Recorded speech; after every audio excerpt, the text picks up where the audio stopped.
Bienvenue sur le Gay Report.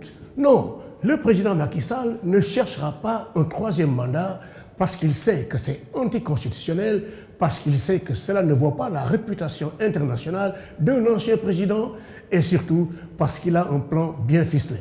Cependant, il laisse la fumée noire fuser de la bouche d'hommes et de femmes, sans doute pour pouvoir peaufiner tranquillement son plan qu'il va dévoiler le moment venu. En attendant, regardons ce qui arrive au Sénégal. C'est la sidération générale. Posons-nous la question suivante. Que nous arrive-t-il? En effet, nous sommes devenus un pays où les populations sont aujourd'hui balancées entre les manipulations de politiciens qui se dédisent tout le temps de spécialistes des injures et des insultes. Jamais les mots prononcés contre le voisin, l'ami, le collègue ou même le frère ou la sœur n'ont été aussi mauvais au Sénégal. Jamais nous n'avons vécu autant de disparitions et de morts inexpliquées, autant d'arrestations. Notre nation est méconnaissable pour ceux qui nous ont précédés et qui se sont sacrifiés pour elle. Il nous faut donc nous ressaisir. Autorités comme population, nous ressaisir, comme le recommandait un de nos grands sages, aujourd'hui disparus, et nettoyer le Sénégal à grande eau. C'est un impératif. Que s'est-il réellement passé? Qu'est-ce qui rend le peuple fou et heureux lorsqu'on lui sert des injures ou des insanités? Pourquoi le pouvoir politique et l'opposition semblent-ils convaincus et convaincre les populations que les problèmes de notre pays ne se régleront que par les invectives, la violence, les méchancetés et les attaques personnelles? Entre le pouvoir et l'opposition, les populations sont assaillies, trompées chaque jour, et les populations ont tout l'air d'aimer ça. Ce misérable cirque distillé régulièrement est presque devenu la nourriture quotidienne, la drogue des populations qui semblent ne plus pouvoir s'en passer.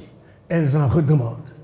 Elles aiment écouter de faux critiques du pouvoir politique ou de l'opposition, mais qui en réalité ourdissent des plans bien élaborés pour rejoindre ce même pouvoir ou cette même opposition dans un rejet sans honte des principes défendus hier devant les caméras.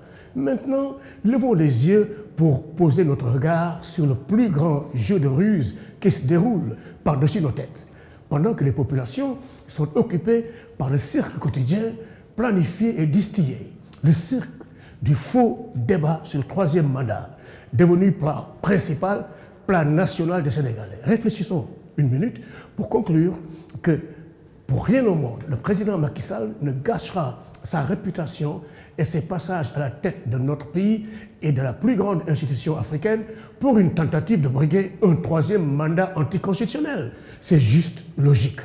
Je rappelle que je ne l'ai jamais entendu annoncer son intention de chercher un troisième mandat et que toutes les vidéos qui circulent sur la question portent sur ses propres déclarations contre ce phénomène. Mais une question demeure cependant.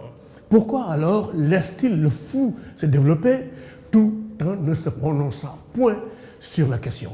Eh bien, le président quittera certainement les affaires dans une sortie couronnée par sa réussite à rassembler la grande famille de son parti originel, tout en continuant à bien cacher dans son chapeau l'identité de son choix. Mais avait-il ce chapeau lors de son dernier voyage à Dubaï? Wait and see.